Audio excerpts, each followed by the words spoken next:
ओम शांति। नमस्कार and a warm welcome to our series आईना।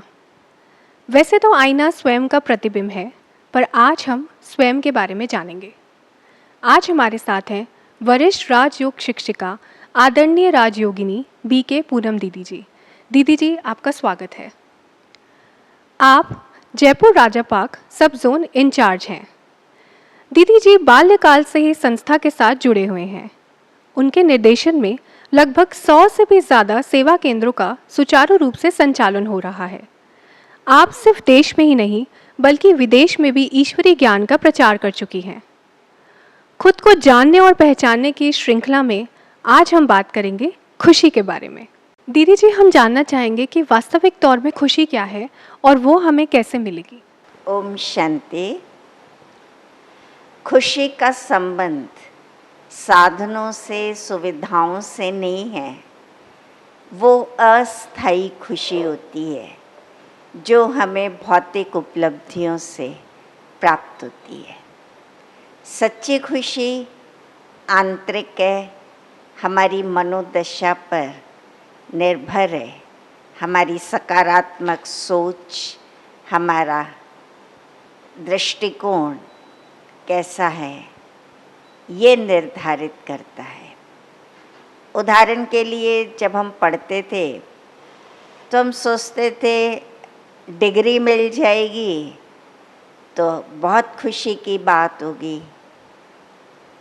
डिग्री मिल गई, फिर हम सुस्त हो गए। अच्छी नौकरी मिले, मनपसंद नौकरी प्राप्त हो, नहीं मिली तो दुखी, और मनइच्छित जॉब पा लिया तो हम खुश। फिर शादी, अपना जीवन साथी मिला, खुश हुए।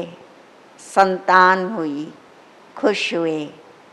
लेकिन आपस की तकरार, मनोमुटाव, इन चीज़ों ने खुशी को गायब भी किया।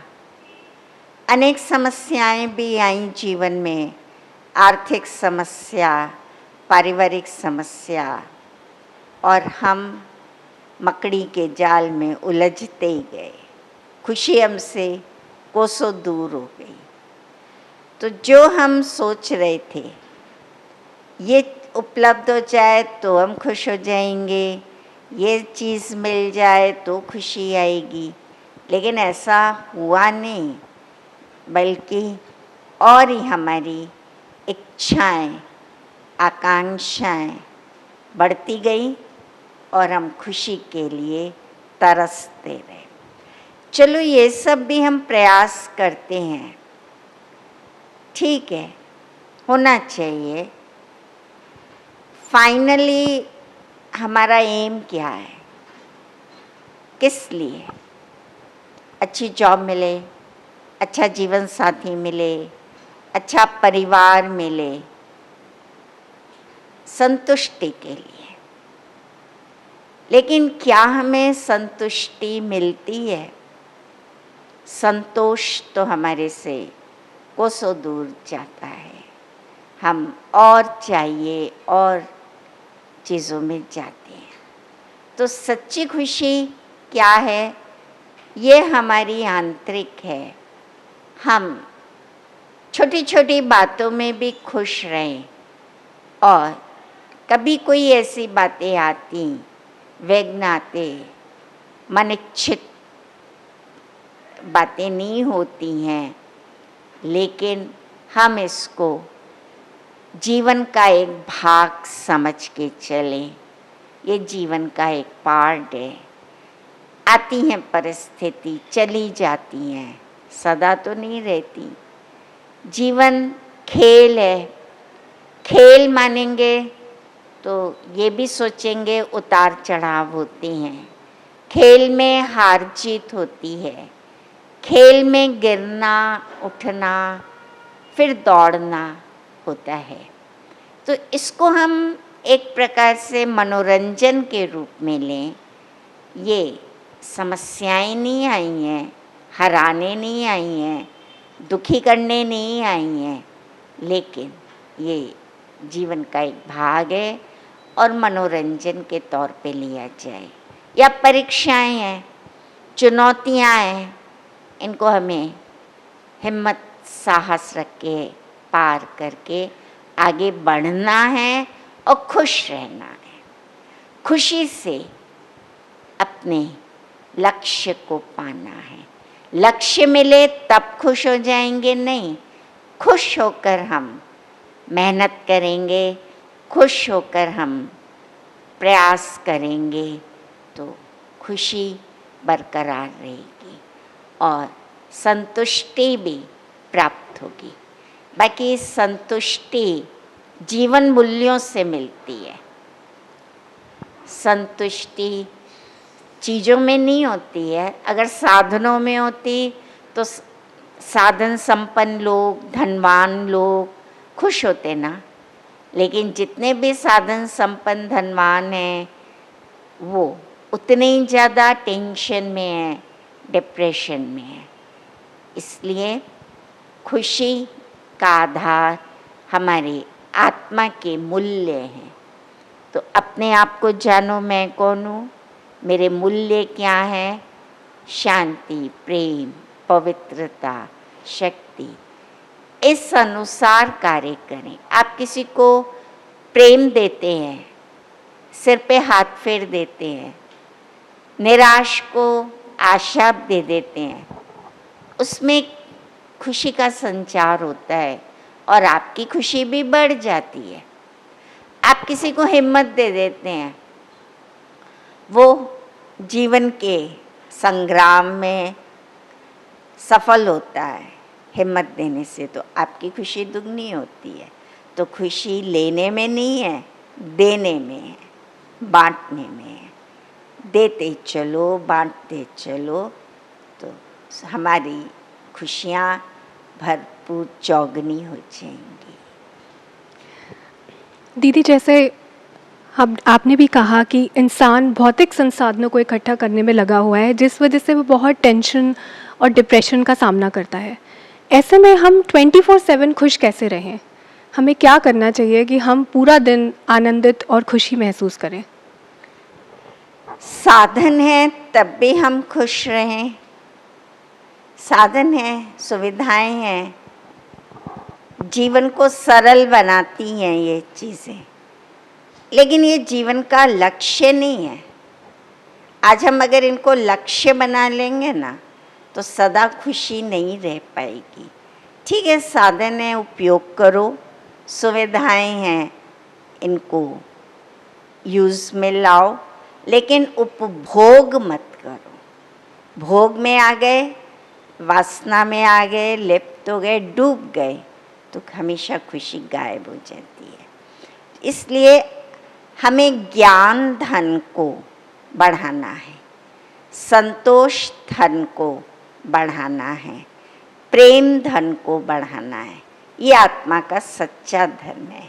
वो धन तो विनाशी है, चले जाते हैं, चोर ले जाते हैं, लूट लेते हैं लोग, लेकिन हमारा ज्ञान धन अविनाशी, खुशी धन, प्रेम धन, इसको हम बढ़ाएं और ये आध्यात्म के आधार से ही संभव होगा। तो खुशी बनी रहेगी। दीदी, ये बताएं कि एक खुश व्यक्ति कैसा प्रतीत होता है? वो क्या करता है जिससे वो हमेशा खुश लगता है? एक तो अपनी इच्छाओं को कम किया जाए। जितनी ज़्यादा हमारी इच्छाएं होंगी उतना हम उनके पीछे दौड़ेंगे। आवश्यक है वही लेना है। इच्छाओं को कम करते जाइए। अपनी तुलना दूसरों से करना बंद कर दें। उसको इतना मिला, मुझे क्यों नहीं मिला, उसके पास ये है, मेरे पास भी होना चाहिए। हम जब तुलना करते हैं तो खुशी समाप्त हो जाती है। हम ये सोचें जो मुझे मिला बहुत अच्छा है और मैं उसमें तृप्त हूँ, संतुष्ट हूँ। आगे जो मिलेगा वो भी बहुत अच्छा है। किसी से मुझे ईर्ष्या नहीं करनी है, ना तुलना करनी है, ना ईर्ष्या करनी है। अपने पुरुषार्थ का फल हर एक को मिलता है, तो मैं पुरुषार्थ करता चलूँ, खुशी से करूँगा तो सब कुछ प्राप्त होगा। देने वाला ईश्वर, उसमें विश्वास रखा जाए। साथ साथ सिंपल लिविंग हो। अगर हम अपनी लिविंग स्टैंडर्ड बहुत हाई बनाते हैं, उसके लिए बहुत परेशान होते रहते हैं। सिंपल लिविंग, तो ये कुछ लाइफ के प्रिंसिपल्स हैं। ईर्ष्या से दूर रहें, कंपटीशन में नहीं आए, इच्छाओं को कम करते जाएं, सिंपल लिविंग अपनाएं और देने की भावना हो। देते चलो, देने से बढ़ता है और जीवन खुशहाल हो जाता है। दीदी, आपने बहुत अच्छी बात शेयर करी कि हमें खुद की तुलना किसी से नहीं करनी चाहिए, हमेशा सिंपल लाइफ जीनी चाहिए। पर बहुत बार ऐसा होता है कि लोग बाहर से बहुत खुश दिखते हैं, पर अंदरूनी तौर पे वो खुश नहीं होते। तो ऐसी कोई टेक्निक जिससे हम खुशी को सहज रूप से प्राप्त कर पाएँ?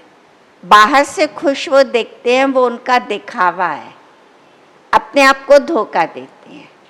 और उन्होंने खुशी का जो पॉइंट बनाया है वो गलत है। किसी को शराब में खुशी मिल रही है, किसी को जुए में, किसी को घूमने फिरने में मिलती है, किसी को खाने पीने में मिलती है। हर एक के अपने अपने एक न एक आधार हैं खुशी के, लेकिन हमारे ये आधार नहीं है। अब वो इन आधार पर हैं तो अपने आप को दिखाते हैं हम बहुत खुश हैं, लेकिन मन तो नहीं है उनका खुश। औरों को ना देख के हम अपने अंदर झांकें, अपना चिंतन बढ़ाएं, आध्यात्म की ओर आएं, थोड़ा सा मेडिटेशन करें। तो जब हम अपने आंतरिक गुणों को, शक्तियों को बढ़ाएंगे, इनको वैल्यू देंगे, ये हमारी संपत्ति, आंतरिक संपत्ति, बाह्य संपत्ति के आगे तो कुछ भी नहीं है। कई झोंपड़ी में भी बहुत खुश रहते हैं और कई महलों में भी खुश नहीं रह पाते हैं। उनकी सोच है। अब जैसे लॉकडाउन चल रहा है, अब हम ये सोचे हैं घूमना फिरना नहीं होता, मॉल्स में नहीं जा सकते, होटल्स में, रेस्टोरेंट्स में नहीं है, खाना पीना बंद है। लेकिन आप पॉजिटिव एटीट्यूड अडॉप्ट करो। सात्विक जीवन बना है, हम परिवार के साथ जीवन व्यतीत कर रहे हैं, परिवार को समय दे रहे हैं और कुछ आध्यात्मिक पुस्तकें भी पढ़ रहे हैं, स्वाध्याय कर रहे हैं। तो ये मुझे एक अवसर मिला है। हम सतोगुण की ओर कदम बढ़ा रहे हैं। अगर सब लोग सतोगुण की ओर कदम बढ़ाते हैं और ये हालात ऐसे बन गए कि सबको सात्विक होना ही है, नॉनवेज से बचना ही है, इन सब बातों से दूर रहना है, तो जो हमारा सपना है सुखमय संसार का, सुखी संसार का, वो पूरा होगा। आप देखो हवा भी शुद्ध होती जा रही है, बात पॉल्यूशन भी खत्म होता जा रहा है। तो पॉजिटिव एस्पेक्ट्स देखने की आदत डालनी होगी ना, एटीट्यूड हमारा चेंज करना है। और एटीट्यूड चेंज करना ये हमारे हाथ में है, हम बात को किस रूप में लेते हैं। बिल्कुल सही कहा दीदी आपने। बहुत कुछ निर्भर करता है हमारे एटीट्यूड पे कि लाइफ के प्रति हमारा एटीट्यूड क्या है। दीदी ये बताइए कि खुशी और आनंद में क्या फ़र्क है? अक्सर हम कंफ्यूज कर जाते हैं कि हम खुश हैं तो हम आनंदित हैं, पर वास्तविक तौर में इन दोनों में क्या फ़र्क है? आनंद वो स्थिति है जिसमें सातों गुणों का मिश्रण है। सातों गुणों से भरपूर आत्मा हर स्थिति में आनंद में होगी और खुशी उसकी एक पर्टिकुलर विशेष चीज़ पर आधारित होगी, तो खुशी से भी ऊंचा आनंद है। 7 गुण अभी आपको बताए थे जिनको हमें वैल्यू देनी है। पवित्रता, मन को पवित्र बनाना, मन हमारा शुद्ध हो, निर्विकार हो। प्रेम हमारा दूसरा गुण है, प्रेम पूर्वक व्यवहार करना, प्रेम से रहना। सुख देना, सुख लेना, ये तीसरा गुण है। शांति बनाए रखना, हमारे कारण कोई अशांत ना हो। हम दूसरों की शांति छीनेंगे तो हम कैसे शांत रहेंगे? तो ये सारे गुण हैं आत्मा के साथ। ज्ञान, प्रेम, सुख, शांति, आनंद, पवित्रता, इनको हम मेडिटेशन से प्राप्त करते हैं। तो हमें थोड़े समय मेडिटेशन के लिए भी देना है ताकि अपने इन खजानों को बढ़ाएं। आंतरिक खजाने बढ़ेंगे तो अंदर का जो खोखलापन है, रिक्तता है, वो समाप्त होगी। बिल्कुल, शायद मेडिटेशन ही इन सब का एक अहम हिस्सा है, एक आंसर है जिससे हम खुशी के राह पे चल सकते हैं। दीदी ये बताइए कि खुशी का पासवर्ड क्या है जिससे हम अपने जीवन की जो खोई हुई खुशी है उसको अनलॉक करके खुशी प्राप्त कर सकते हैं? जो होता है अच्छे के लिए होता है, बुराई में भी अच्छाई है, और हम सबको अच्छा माने। हर आत्मा अच्छी है, हर आत्मा में गुण है, विशेषताएं हैं। ये दुनिया बहुत अच्छी है, सबका रोल बहुत अच्छा है, पार्ट बहुत अच्छा है, हम अच्छे हैं, तो गुड फीलिंग आएगी, इससे हम खुश रहेंगे। परमात्मा हमारे साथ है, हम उनके छत्र छाया में हैं, हमारा कल्याण ही कल्याण है। बिल्कुल, हम अच्छे तो जग अच्छा। दीदी एक आखिरी सवाल मैं पूछना चाहूँगी कि बहुत बार ऐसा होता है कि हमारी खुशी खुद से ज़्यादा दूसरों पर निर्भर करती है। कोई हमसे अच्छे से बात ना करे, या कोई हमारी बुराई कर दे, या कोई हमारे हिसाब से ना चले, तो हम बहुत जल्दी नाखुश हो जाते हैं, इरिटेटेड हो जाते हैं। ऐसे में हम कैसे खुद को सहज रखें और खुश रहें? अगर कोई हमसे गलत व्यवहार कर रहा है, कोई हमारे लिए रास्ते में रोड़े डालता है, वो उसका कर्म है। मैं अपने सत्कर्मों पे ध्यान दूं, सत्कर्म के अकाउंट को बढ़ाऊं और उन बातों को इग्नोर करके, अवॉइड करके आगे बढ़ूं। हम उनकी बातों पे ध्यान देंगे तो हम अपनी आंतरिक ऊर्जा खत्म करेंगे, हम अपनी खुशी खत्म कर देंगे। लोग तो कुछ भी कहते रहते हैं, इसलिए मैं अपने आप को जानती हूँ मैं क्या हूँ। किसी ने मुझे कह दिया आप झूठे हो, तो क्या मैं झूठी हो गई? मैं जानती हूँ मैं झूठ नहीं बोलती, मैं अच्छा व्यवहार करती हूँ। तो लोगों की बातों पे ध्यान नहीं देके अवॉइड करें, इग्नोर करें और अपने सत्कर्मों का अकाउंट बढ़ाते जाएं। जब सत्कर्मों की पूंजी बढ़ेगी तो खुशी की पूंजी भी बढ़ जाएगी। दुआएं लेंगे, दुआएं मिलेंगी। बिल्कुल, आज दीदी ने बहुत सरल और स्पष्ट शब्दों में हमें बताया कि खुशी क्या है। दुआएं एकत्रित करते जाइए, सत्कर्म करते जाइए, खुद पे ध्यान दीजिए, अपने कर्मों पे ध्यान दीजिए और मेडिटेट कीजिए। दीदी आपका बहुत बहुत धन्यवाद हमसे खुशी की डेफिनेशन शेयर करने के लिए। हम आशा करते हैं कि आप अपने जीवन में इन गुणों को धारण करके वास्तविक खुशी महसूस करेंगे। आपसे फिर से मुलाकात होगी अगले एपिसोड में। तब तक के लिए अपना ध्यान रखिए, मेडिटेट कीजिए। ओम शांति।